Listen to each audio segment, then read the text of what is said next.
Hello everyone, I'm going to show you a simple test that you can do to understand the potential impact of a retractable cooling roof on strawberry production.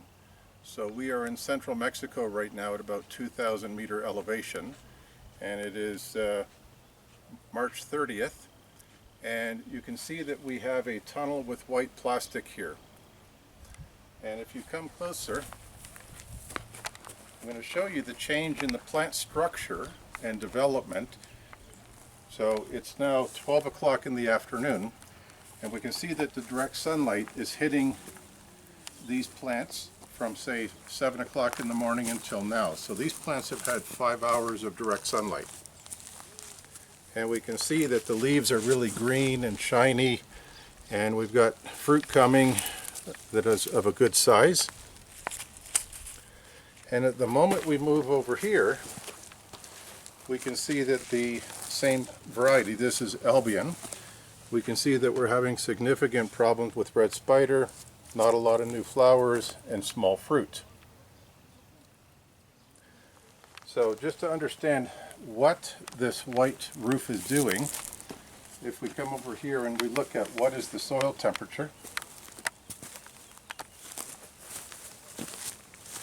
we can see that the soil temperature in full sun here is 50 to 53 degrees Celsius, and the leaf temperature is reaching up to 32 degrees, 31 degrees.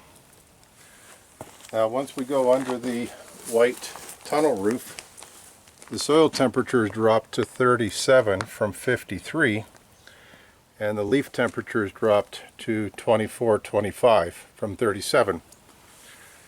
And so what's happening is, when we can look closely, we can see there's a dramatic difference in the amount of light that we're getting, but we're also warming up the leaves and warming up the soil with the morning sun.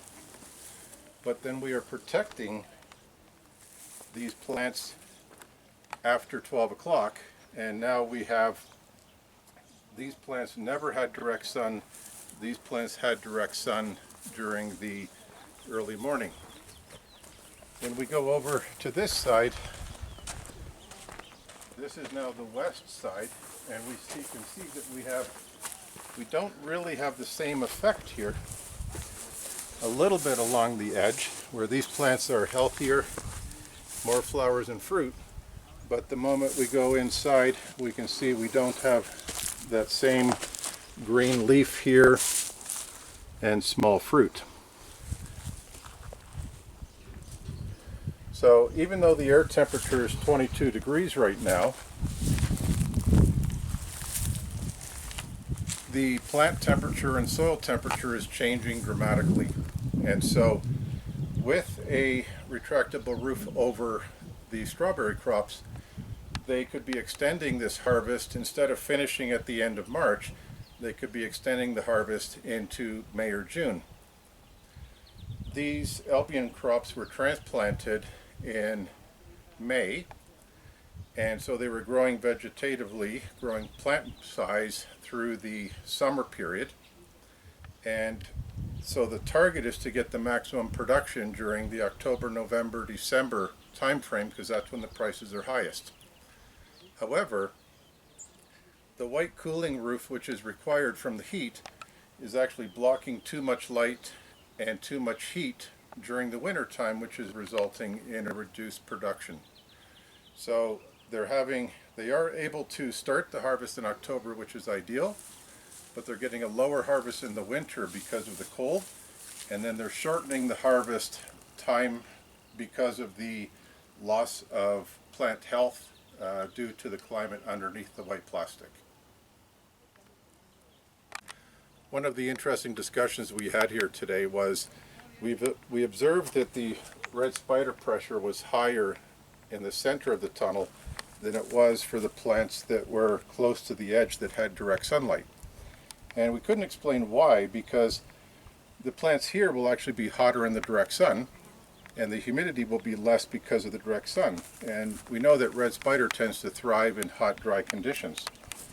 And so maybe we can explain it by looking at changes in the leaf structure.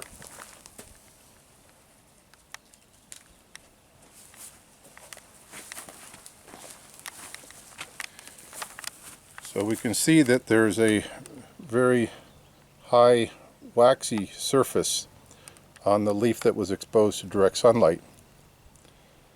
And we can see that there is a lot of things on the back side of the leaf that we don't really see here. So it's really a function of it. The structure of the leaf is different, the climate's different, and we know simply by observing that the red spider pressure was less closer to where the plants had direct sunlight in the morning than when they were shaded all day.